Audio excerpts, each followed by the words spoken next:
But Israel is on high alert right now after launching a major airstrike attack against Iran's nuclear program and several key military leaders. Yeah, Israel hit about 100 targets, including Iran's main nuclear enrichment facility.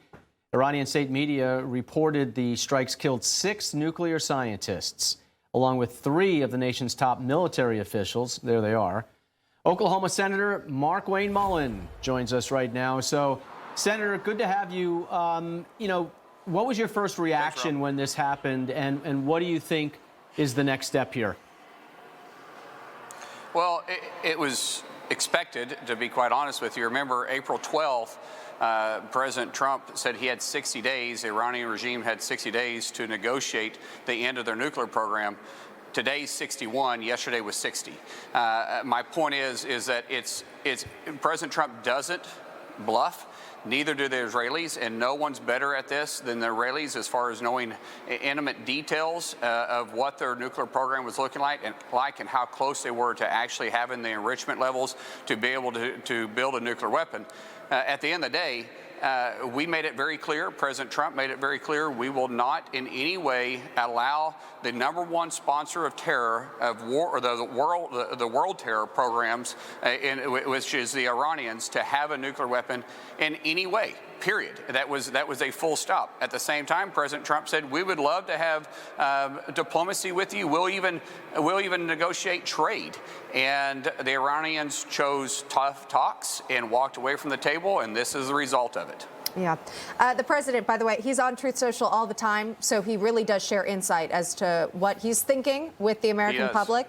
And he talked about it. He said, I gave Iran a chance to make a deal. I told him in the stronger words to just do it, but no matter how hard they tried, no matter how close they got, they just couldn't do it there.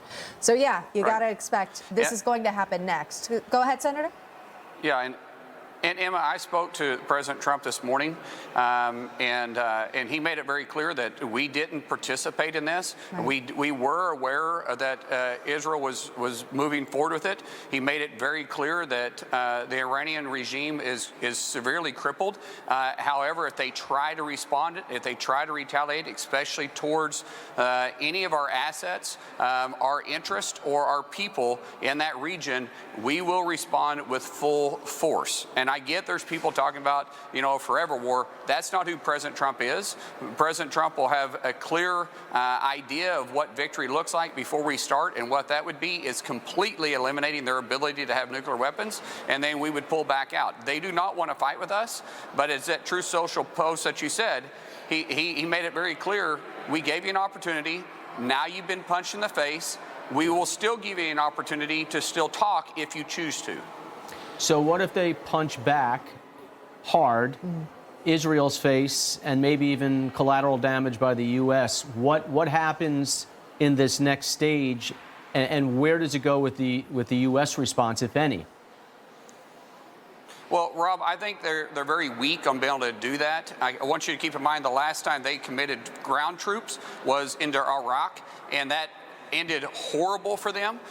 They clearly don't control the airspace. We can see that Israeli is flying in and out as much as possible, so they can't do that. There's no way they can commit, geographically, there's no way they can put ground troops into Israel, and their proxies, which was the Houthis, Hezbollah, and Hamas, has been drastically diminished, if not permanently crippled.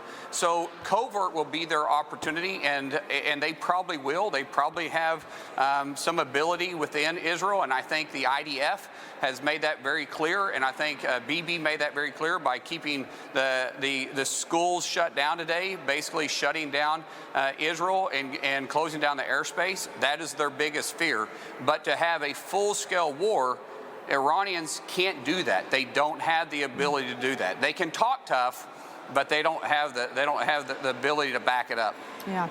We pray all the American troops are safe in the region, but if they dare strike any of those bases, you better watch out. Full force of the U.S. military is coming right back. President Trump does not. Trump does not bluff, and he'll back up his words. No doubt about it. All right, Senator Markwayne Mullin, thank you, sir. Appreciate you joining us today. Thank you. You got it.